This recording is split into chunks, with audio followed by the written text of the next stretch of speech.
Well, hello everybody. It's been a while. I managed to get here to the Lost Dutchman.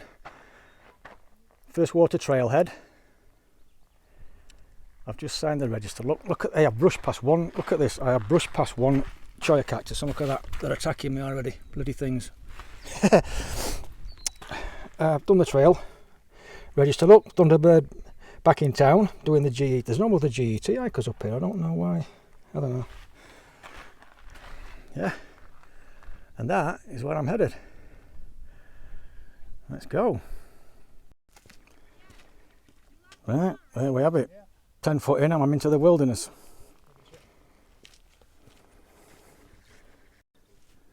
Right, well that's the trail I'm following. Look, Dutchman's Trail 104. I'm not even half a mile in.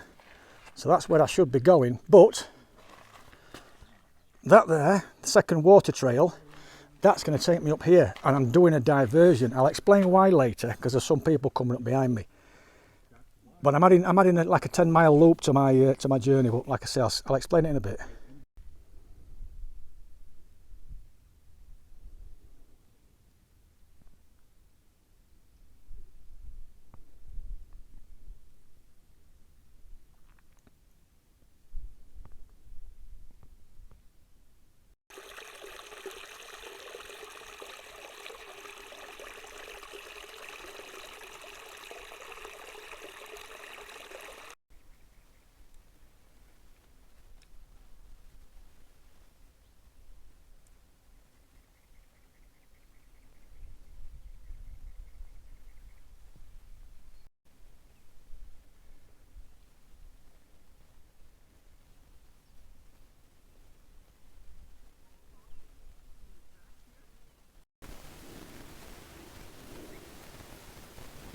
Right, that there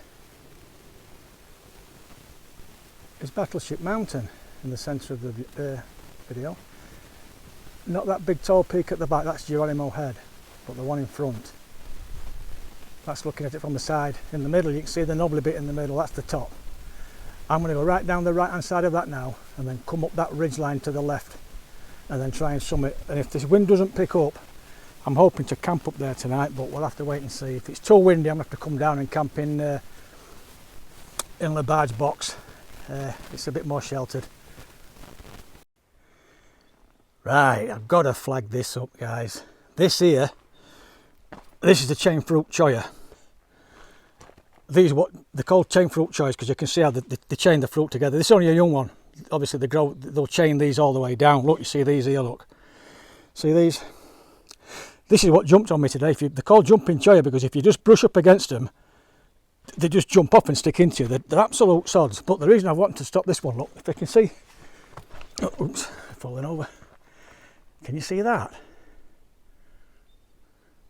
That's a cactus wren's nest, look. That's the first one I've seen fresh. That's pretty newly built, that look. I've seen some old ones, but that's the first one I've ever seen fresh. I'll tell you more about the cholla another time. I don't want to bore you all with details now, but yeah, that's a chain fruit cholla, or a jumping cholla as they're called out here. I cannot believe, and I'm being deadly serious here, how much water there is this year. It's just I couldn't. The last time I came through the superstitions, man, I was so dehydrated. Oh, it was awful. And my feet are sludged up to buggery. Mind you, we did have a great big thunderstorm. I was in Phoenix last night and thunder, lightning and crashing waves and everything. And there's flash floods further up. It's, yeah, they've had a really, really, really wet winter, but God damn, Arizona didn't half need it. So that's where I'm headed. That peak there, that's the top of Battleship Mountain. Hoping to summit there tonight, and then I shall be sleeping on the ridge somewhere. If it's not too windy when I get up there, I'm going to be sleeping on the ridge to try and get some, well, I'm going to say sunset and some stars, but it's cloudy as well, so I don't think I'm going to get that, but we shall see. That's me at the junction. That's the second water trail that I follow from, well, just after the car park. And that is now Boulder Canyon, Trail 103, look, and I'll be going down there because that is Battleship Mountain, look, But I follow that for a good, I don't know, quarter of a mile, half a mile maybe, to get to the end of Battleship Mountain, because it's quite long and narrow, and then I start at the southern end and work my way back north.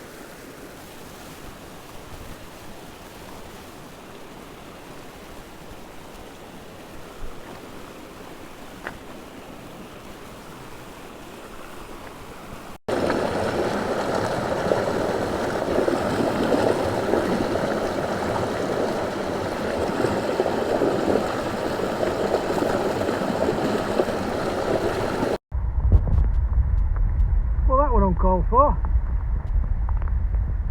Just got caught up in a right thunderstorm. Thunder, lightning, everything. See this creek? This is usually dry. Watch this. I've got to follow this bloody thing in the morning. This is Boulder Creek. This goes all the way down to the Dutchman Trail, where I picked the trail back up. I've got another box, 4 or 5 miles just to get down tomorrow. You usually follow the dry wash, but look at it. So I've got a bus beat my way down either side of the embankment. It's going to take me forever. And I was going to camp out on top of the rig tonight, but there's no way I'm camping out there. It's going to be lightning. I ain't got a death wish. Right, this is where I leave the path, such that it is. Look at this. This is usually all dry. I've got to get down there tomorrow. But anyway, worry about tomorrow. And that's where I'm headed. Look, I've got to make my own way up there now, onto that ridge, then turn left and head about, well, a good half mile or so back up to the northwest. This should be fun.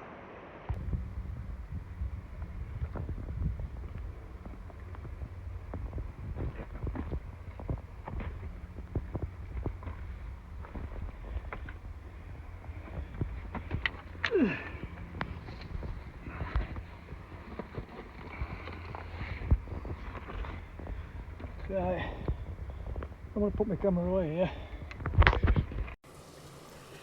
Right, I've just stopped for a quick break. I guess I better tell you what I'm trying to achieve, haven't I? I've just started the Grand Enchantment Trail. I use the trail loosely, it's more of a route than a trail. Now it starts at just outside Phoenix, about 30 miles outside Phoenix, in Arizona, and it's the official route, shall we say, is about 770 miles, but there are a load of opportunities to do alternates, side excursions. You can make it's a route, basically it's a suggested route, but if you want to take a longer route or a shorter route, you can do. It's called the Grand Enchantment Trail, but it's not a trail in the sense that the Arizona Trail is a trail. The Arizona Trail has got a whole organisation behind it. They've got trail angels, they've got trail stewards that look after the trail, they've got waymarkers, wayposts. There's a whole organisation behind the Arizona Trail. The Grand Enchantment Trail is literally the design of one man, a man called Brett Tucker. By the way, Brett, top job, my friend. I'm so impressed with the amount of work that you put into this. And I'm not just saying that. This isn't a trail like I've just said, it's more a connection of existing trails. Well, obviously Brett's been out, he must have spent hours and hours poring over maps linking existing trails, and where there isn't a trail there'll be a dirt road, where there isn't a dirt road there'll be a tool track, and where there isn't a dirt road or a tool track, there you just got to self-navigate. There's no trail whatsoever. I think nearly a tenth of this trail there's no trail at all, which is why I've got paper maps with me this time. I've got paper maps, my compass, because I'm going to start, I'll have to take bearings and everything else. Like I say, I should finish in Albuquerque. I've given myself 60 days, which should be enough, but it is a tough trail. If I have to take the full 6, well, I won't take 60, my flight's in 60 days. But that's as much information as I can give you at the minute. I am taking a loop, I've already mentioned that, to Battleship Mountain. I want to include that in my particular journey. So yeah, that's where I am. I hope you enjoy it, and more, I hope I can do it, because I'm tired at the minute. Well, hopefully, that's my campsite for tonight. I've had to build my tent with big rocks, look, because I can't get my tent pegs in. The soil's only about 1 inch deep, if that. It's just bare rock underneath, I can't get my pegs in. But But I've left everything there, look, because I've left my pack cob, because now that's where I'm headed. Hopefully I can climb that without the burden of my pack, because my pack's really heavy and I've struggled to get up this first bit, never mind that last bit. So, well, we'll see.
And my view from the top,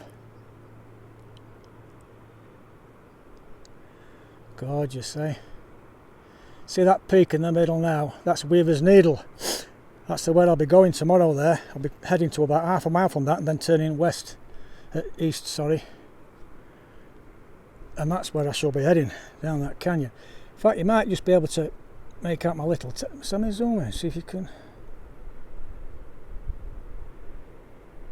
You make out my little tent, look. just about there in the middle. So that's where I've got to go back. Well, that took me a lot longer than what I thought, if I'm honest, because it's not obvious which way to go. So there's a lot of like dead ends. You're following you're scrambling for quite a while, and then you get to a place where there's nothing to do, so you've got to work your way back. But I've done him. Right, I'll give you a quick 360. That's that peak there, that's Geronimo Head. Up further, got my stand up. Oops. I'm not sure where the top that I'm on now is the top, or that peak there's the top, but I've come over that, so I've done them both. That lake in the distance, that's Canyon Lake. Man, what a view. Beautiful. Right, I'll make my way back. Right, you probably just watched that last clip and think, Al, have you took your drone out there? Well, no, I haven't. I'm actually a subscriber to a local lad, a lad called Brevin Clark. His YouTube channel is Moon Juice Hikes. I'll try and leave a link down below, but if you want to check him out, please do, because the videos are really, really good, and I'm not just saying that.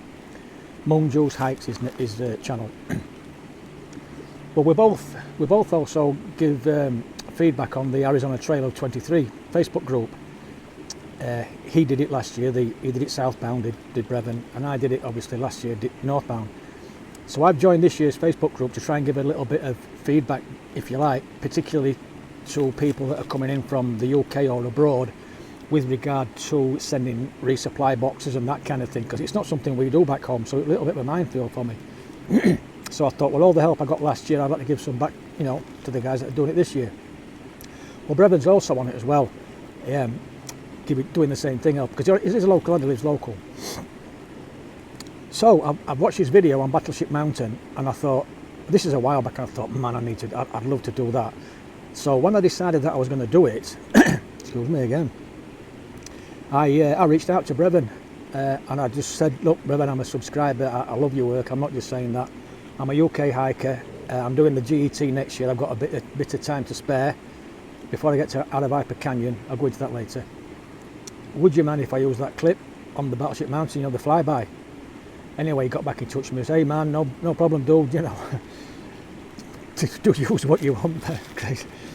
So that's what I did. That clip that you saw of the flyby, it's not mine, it's Brevin's, and his YouTube channel is Moon Juice Hikes, and I hope I did it justice. Oh, and by the way, about an hour later I got another message from him on Messenger saying, hope you enjoy your journey and hope you enjoy your trip. Here's my mobile number if you need anything.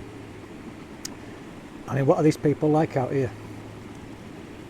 I asked for a favour and he's sent me his phone number to see if I need anything. I mean, brilliant, absolutely brilliant. So I'll explain a little bit more about the trail and stuff and what I'm hoping to do later on, because I've got over 800 miles to do, but I'll go into that later. I'm not going to fill it all into one video. All right. Guys, do you see that little thing there? That is my first ever hummingbird. See if I can get it nice and steady for you. Come on, boy, focus. There we go, look at him.